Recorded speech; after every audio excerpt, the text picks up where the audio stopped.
gather my thoughts. On the 17th of March, we Ulster says no to mining. We're now here says no to mining. We came up with an idea sitting up in that caravan that we were going to march on the 17th with the parades of the AOH and whatever. Come hail, rain or shine, we were marching. And we did. We were nearly not. Rory here walked up to them and told them we were. And we did.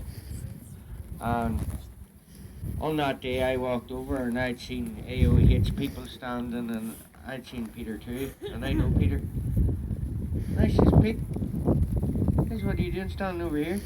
He says, what do you think? I says, you going to walk with us? He says, I'm not only going to walk, I'm going to walk in front. He says, I'm your buffer. And I walked over and I put my hand out and I was near crying.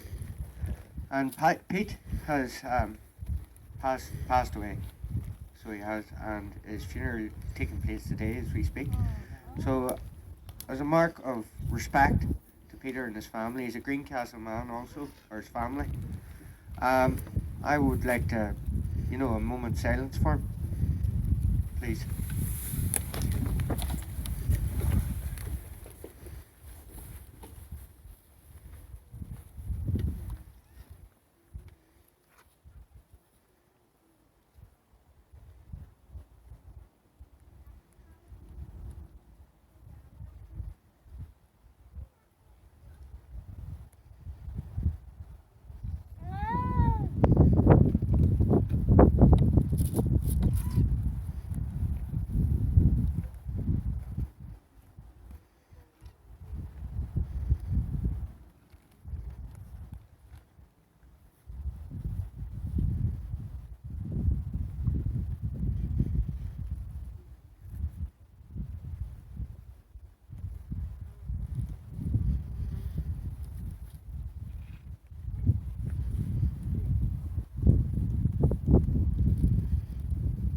Peter too.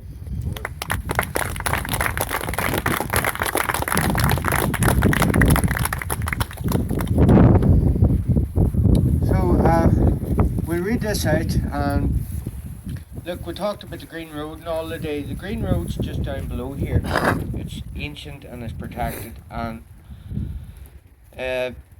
there's a tailing stump which is 54 metres high, which is planned to go here, just down here. And 54 metres high is a 26 story skyscraper on top of a mountain. And I always just keep referring people back to Aberystwyth, that place in Wales where the coal mine went down in the 60s. There's a school down below here. There's a GAA pitch. There's a community. We don't need that destruction in this country. This is the main reason why I'm here, because it's just out the road, and these are my people. You're my people. That we're all in this together. This is nobody's to give, but it's nobody's to take, and it's ours. We have to protect it. We, the people of here, under Article 9.2, fidelity to the state and loyalty to the nation is a fundamental and political duty of all citizens. And I class myself, I'm an Irish passport holder, and I stand under the bhunreacta. I'm an Irish national and citizen, whatever you want to call me. Look, I belong here in Ireland. And Rory's going to read this out, and then we're going to send a message, just a nice wee colourful message. There's going to be a wee bit of smoke going off up in the hills, folks. And it's just a message to send out to people of Ireland that we will celebrate this on the 1st of July going forward, because it is the fundamental law of this land. Yeah.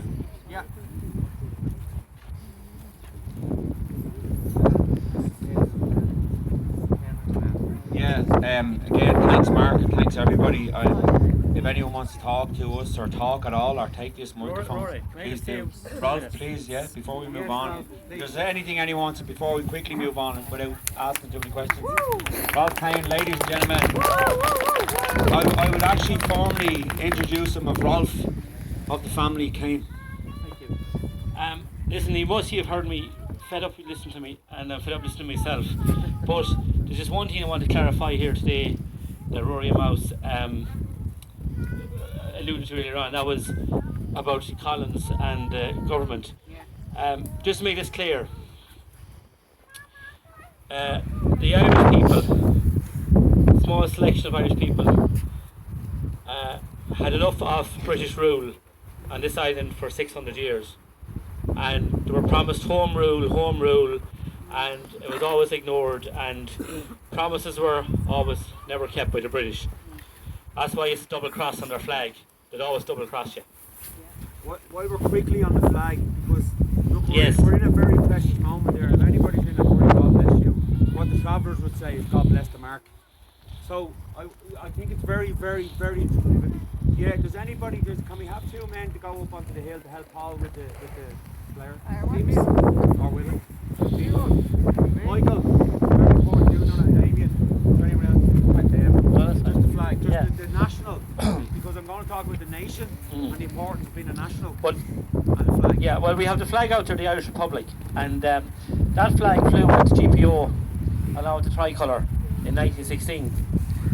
And that flag, the Irish Republic flag, was captured by the British. And the tricolour was never captured, and it flew for 3 days continuously. And we all know in contract law and in commerce, but especially on international law, the power of 3. So it flew for 3 continuous days over the GPO without capture by the British, which is very important.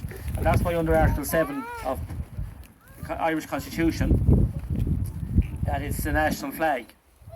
And in the Irish Republic flag was captured, so that couldn't be the national flag, or it was demoted naturally. But in 1966, they like their round numbers and symbolism, 50 years after 1916, the British War Museum, the British War Museum graciously gifted the Irish Republic the exact flag that was captured in 1916 to the Irish government. So there's a little bit of history. But getting back about Michael Collins and the people that went to London to sign the famous treaty. Well, here's facts for you that no one will ever tell you. No politician will ever tell you this on any part of this island. No academic, because they're all bought and paid for by their crown. And here's the facts. The sovereign Dáil and government, which was led by De Valera at the time, and you can have your own opinion about De Valera, that's fine. But there's a few facts he didn't do that Collins and Griffiths and a few other did do, and that's the facts about it. He didn't go to London to sign a treaty with the British Empire. What he did was he sent them to London on behalf of a sovereign government, on behalf of a sovereign nation, the Irish Republic, or ERA, in Clone Gaelic, which is on the medal, which is already in operation fully. And basically, he gave them plenipotency status, which means they could sign provisionally, and that's an important word, provisionally, what could happen, but it was not binding. And there's a document from the sovereign Dáil and from the sovereign government saying that exactly, that they could sign nothing without them coming back to Dáil Éireann, to Dáil Éireann, and Dáil Éireann would have to ratify it on behalf of the Irish sovereign people. That was ignored by Collins and Griffiths and Gavin Duffy, were the 3 main dudes, and there was a few others as well there. There was 6 altogether, but they were of less stature. But Collins and Griffiths was the 2 main men, especially Collins. So that was ignored by them. The treaty was Articles of Agreement for a treaty, which were all called Articles of Agreement for a treaty. But on the actual agreement that they signed, it was proposed Articles of Agreement for a treaty. Are you starting to see what they did? So before they would come back to Dublin, propose was rubbed off with a big rubber. So that's what you're dealing with. That's the British, that's what you're dealing with. That's why there's a double cross at the flag. They always double cross you. But it gets worse. Gavin Duffy, who went on to be a High Court judge, President of the High Court, he wouldn't sign it. Because he was a fucking Irishman. And he went, fuck them, I'm not signing it. I'm going to abide by by sovereign government, by sovereign parliament, and by the Irish people. So he wouldn't sign it. So, on the second night of a meeting in a hotel in London, where he signed for the food, they took his signature and implanted it onto the treaty. Proposed treaties for articles of agreement. Here's the facts for you, ladies and gentlemen, you'll never be told. So that's what we're dealing with. And Collins knew that, and the rest of them, and went along with it. So, taking all that aside, it was Ireland that signed a proposed articles of agreement for a treaty with the United Kingdom. It was Ireland. What was already a sovereign state? Thank you. See the shite they're still at to this day? That's why we want United Ireland under the crown again. Because we have Northern Ireland and we have Republic of Ireland. Nowhere in even the little blue book, the bullshit corporated constitution with 50 articles, nowhere do we have Republic of Ireland and Northern Ireland that either. So it is, I find it hilarious to tell you the truth. But anyhow, I do find it funny. But it was Ireland that they had a treaty with. Proposed articles of agreement for a treaty. Now here's the best part. In the 17 articles of that treaty, as it's colloquially known, the Anglo-Irish Treaty, the Parliament, it's Article 17, you can read it, the Parliament for Southern Ireland had to ratify that treaty. So, in 1920, 2 years earlier, the Government of Ireland Act, which was completely an act by the British Crown, by the Imperial Parliament, already had divided Ireland into Northern Ireland and Southern Ireland. So the treaty was just an arse-covering bullshit, really, because the country was already divided. Britain does not recognise ERA. Under own legislation in Britain, they refer to this country as Republic of Ireland and Northern Ireland. Do you see it? They do not recognise ERA. It's incredible. So, the point I'm making is, Dáil Éireann never approved the treaty. That's more lies. The sovereign Dáil Éireann never approved the treaty because it was already a sovereign, independent, democratic, constitutional republic. 32 county jurisdiction for all its islands and territorial seas.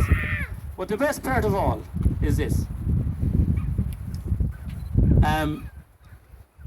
King George and the British government in 1920 declared Dáil Éireann an illegal assembly, and anyone who sat in it was committing treason to him as the king of his empire, Ireland. He was the king of Ireland. Listen to me language, king of Ireland, and they were his subjects, so they were committing treason to sat in it. Now, they want you to believe that when Collins and Griffiths and the rest of them come back with this so-called treaty for independence, it clearly says Ireland would be a dominion state under the British Empire. Was it independent? Was that independence? No. So it is just nonsense. But here's the best part. They want you to believe to this day that Dáil Éireann approved the treaty anyhow. 63 votes to 57. But if you recall, 2 years earlier, the Crown and King George had made a proclamation that Dáil Éireann was an illegal assembly. So how could an illegal assembly approve an international treaty? Do you see the point I'm making?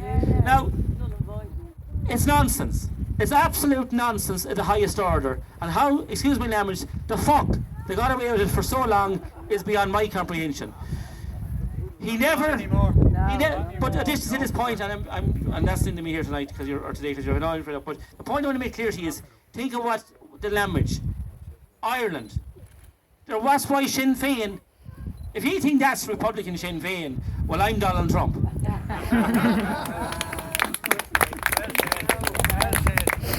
And he's also a bastard as well, by the way. But anyhow, the point I'm making is, Ireland, they want United Ireland. Do you see the game they're at? The constitutionally, democratically mandated name of the state, by the will of all the people, is ERA. It's done and over. That's the reality. It's on the coins. It's on the coin. It's written in the rights. On the passport. Yeah. So like, you know, the nonsense has to stop. The nonsense has to stop. And a mail of McDonald and what's the other one? Michelle up here, and any other one in Sinn Féin. I don't care if you just find them or not. If they don't know constitutionally what the name of this fucking country is, they should be fucked out of it immediately. Excuse my language. Now, that's me done. No, just wait for a moment. For a moment, because I'm going to move on now to how to become an Irish national through all of this, and I'm going to read the democratic programme of the first Dáil of being an Irish national, and that's how you are the capacity and beneficiary of the state, not a slave. So Ralph liked my suit today. He said that'd be a lovely suit to wear to court. So I told him I bought it in Wexford.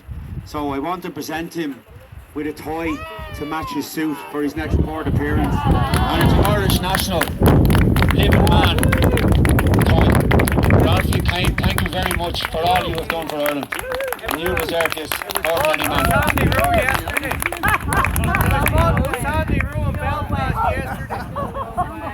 That doesn't matter, it was bought in Ulster, in the territory of Era. And when I said to the woman, Gura Mia Mahagut, Slana Gut, she, with a tear in her eye, said thank you. Well done, Rod, thank you.